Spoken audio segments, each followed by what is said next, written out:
we're gonna clean Mahlkonig E80 grinder. Couple of basic tools required.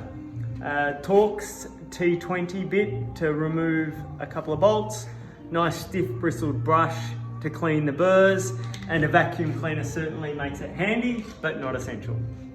Right, so first thing, we're gonna close off the hopper at the back, and we're just gonna grind out any remaining beans.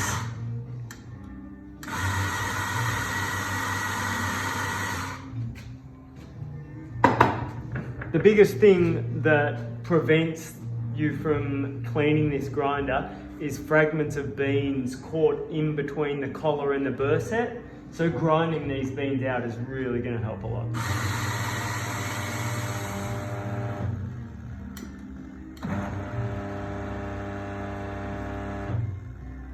Okay, all clear. So now we can turn the power off to our grinder. Remove the hopper, and with our T20 bit, there's 2 screws just visible at the collar, and they shouldn't be too tight. You don't need to remove them all the way, just loosen them off. Make sure you loosen them a fair way, because if you don't loosen them all the way, then it won't be possible to move the collar. I typically like to be able to see a very small gap between the bottom of the bolt head and the collar. Then what we need to do is get this collar to drop down and twist. And you can see this one's not wanting to drop down.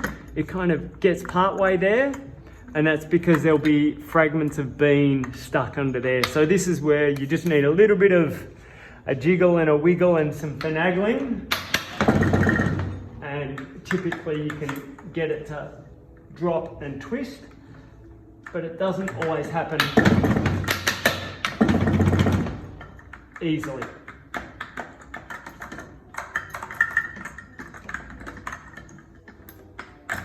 There we go, that's come loose. So all I needed to do was to drop it down, twist it a little bit, and we can remove the whole top. Placing that aside, we now see in here we've got 3 T20 bolts, which we'll remove to access the burr set. Before we do that, I'm just going to quickly vacuum around there.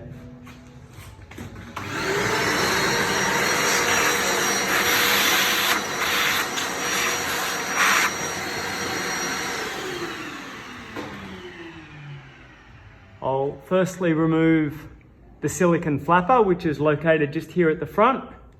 Now these you can just give a quick wipe or wash in some soapy water. Depends how dirty it is. And these are reversible. So over time, you might see it start to have a little bit of a bend. Just pop it in the reverse orientation to the way you removed it, and it'll naturally bend itself back. Typically when I do that, I also pop the spout out and give the spout a quick clean, and then reinsert the spout.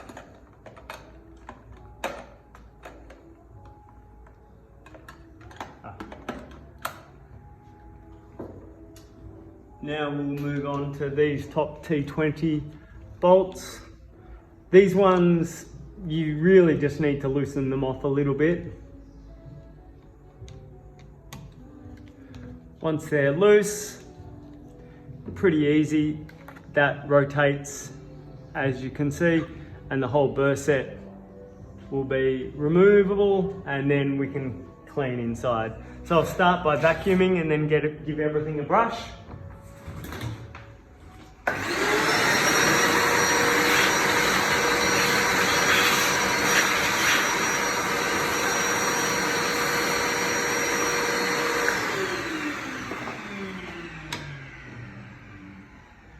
So really just the same as cleaning any burr set, just cleaning from the inside out with the brush, working your way all the way around.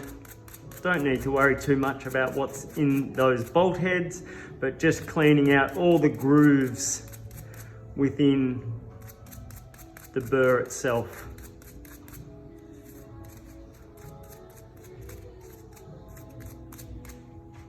Then I'm going to repeat the process for the top burr.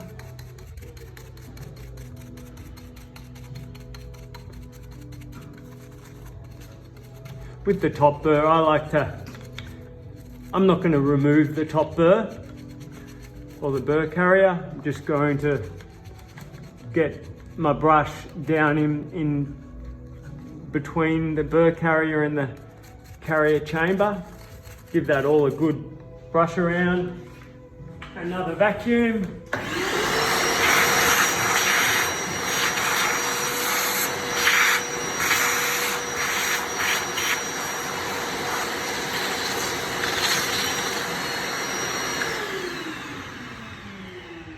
And we're done. So now we'll just put everything back together, the reverse of the way it came out. So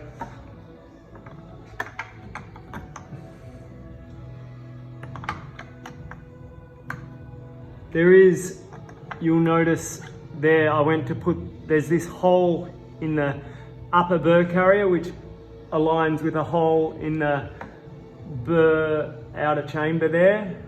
So just make sure they line up, otherwise it won't all go back together. And then do up our T20s.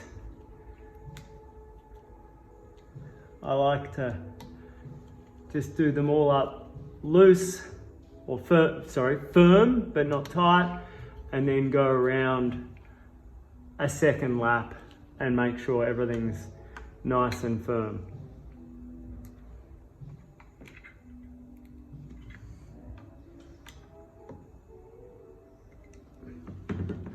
Finally, we pop our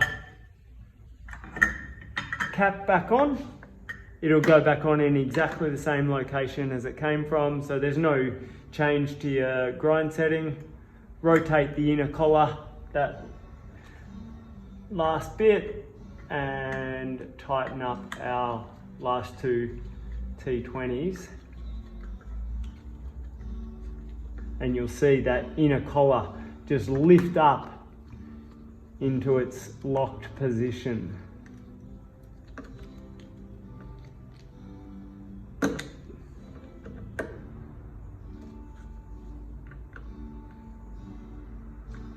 This top collar doesn't need to be too tight.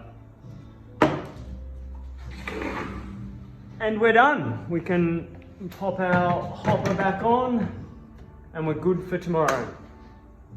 Thanks very much.